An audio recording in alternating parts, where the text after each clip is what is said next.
Video शुरू करने से पहले चैनल को सब्सक्राइब कर लीजिए और साथ में बेल आइकन को जरूर प्रेस कर दीजिए। प्रत्याशी पनेरा कृष्णमान सिंह शहतवार जी, प्रत्याशी सदर श्रीमती गीता रत्ना पासवान जी, और यहाँ पर उपस्थित इस मंच पर सभी समाजवादी नेता, इस कार्यक्रम में उपस्थित हमारे सभी आदरणीय किसान भाई, आदरणीय बुजुर्ग, माताएं, बहनें और नौजवान साथियों,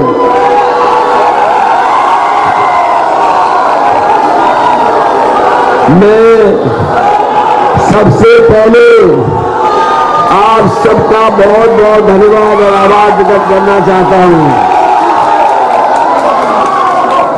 ये जोश जो दिखाई दे रहा है, ये छठे चरण का जो जोश है, ये जोश भरोसा दिला रहा है कि इस बार उत्तर प्रदेश से भारतीय जनता पार्टी का सफाया होने जा रहा है। और जो हमारे बाबा मुख्यमंत्री गर्मी निकालने की बात कह रहे थे, जो हमारे बाबा मुख्यमंत्री गर्मी निकालने की बात कह रहे थे, जब से वोट पड़ा है, 1 चरण का, 2 चरण का, 3 चरण का, चौथे चरण का, 4 चरणों का जैसे ही वोट पड़ा है, ये गर्मी निकालने वाले पार्टी के नेता और कार्यकर्ता ठंडे पड़ गए हैं। बताओ, ठंडे पड़ गए कि नहीं पड़ गए? और इधर बहुत दिनों के बाद मैं महाराजगंज आया हूं। मुझे लग रहा है कि महाराजगंज के लोग इस बार इतना वोट डालेंगे, इतना वोट डालेंगे कि गर्मी निकालने वालों की भाप निकाल देंगे।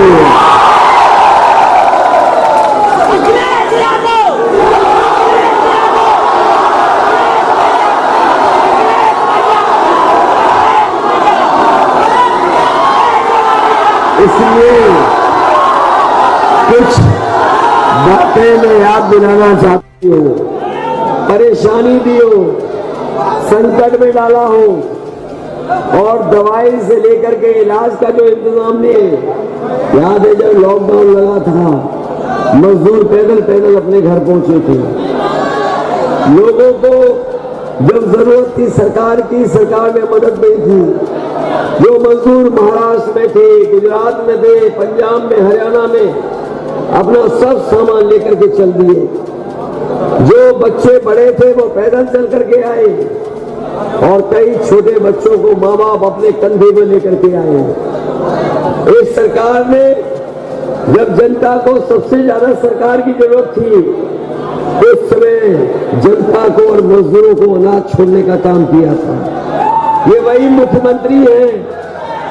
अगर ये समय पर दवाई, समय पर इलाज करा देते, समय पर ऑक्सीजन दे देते, तो शायद इतने बड़े पैमाने पर लोगों की जान नहीं जाती। उस समय अगर कोई मदद कर रहा था तो वो समाजवादी सरकार की दी हुई एम्बुलेंस आपकी मदद करने का काम कर रही है। लेकिन जब से ये सरकार में आए हैं, एम्बुलेंस भी खराब कर दी। हम आपको भरोसा दिला रहे हैं गांव के लोगों को, न केवल दवाई और इलाज फ्री होगा, मुफ्त होगा। पहले समाजवादी सरकार में दवाई और इलाज गरीबों का मुफ्त था।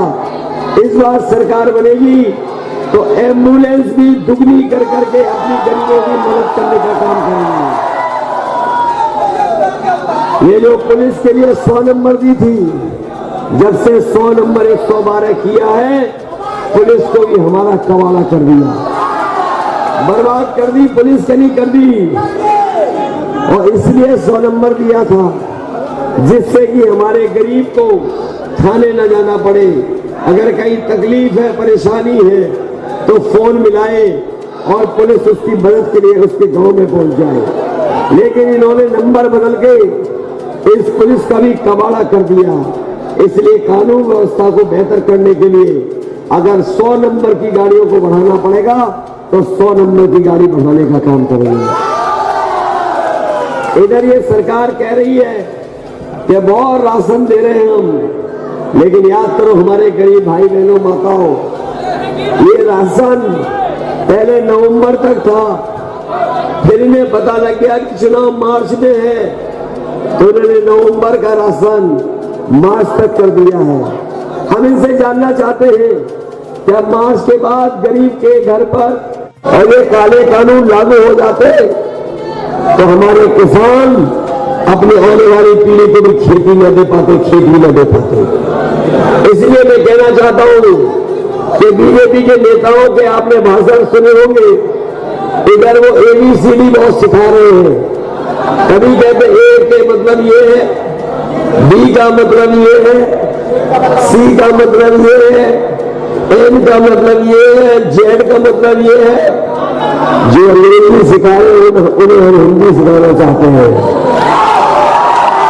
और हम कहना चाहते हैं अगर काका गए हैं तो बाबा भी जाएंगे। और पत्रकार साथियों, काका का मतलब है काले कानून। और इधर एक गाना भी बहुत फेमस हुआ है, यूपी में काला, यूपी में काला गाना बहुत सुन लिया लोगों ने लगता है। इसका मतलब क्या होने जा रहा है? बाय बाय बाबा बा। बताओ, ऐसा भी कोई मुख्यमंत्री होगा, ऐसा भी कोई मुख्यमंत्री होगा जिसकी भाषा न जाने कैसी है? उनकी भाषा नफरत वाली है, उनकी भाषा झगड़े वाली है, उनकी भाषा ऐसी है जो अहंकार दिखाई देता है। बताओ, उनकी भाषा में अहंकार है कि नहीं है? ये लोग जो कह रहे थे कि यूपी में मिसाइल बनाएंगे, तोप बनाएंगे, बताओ एक माचिस की तिल्ली तक नहीं बना पाए। जो लोग ये कह रहे थे कि उत्तर प्रदेश में मिसाइल बनाएंगे, बम बनाएंगे, वो अभी तक 5 साल में एक माचिस की तिल्ली नहीं बना पाए। इसलिए जनता ने इस बार तय कर लिया है इनकी माचिस की डिब्बी खाली जाएगी। बताओ, खाली जाएगी कि नहीं जाएगी? और प्रधानमंत्री जी ने तो वैसे ही पैदल कर दिया है। याद है कि नहीं याद है? पैदल जा रहे थे।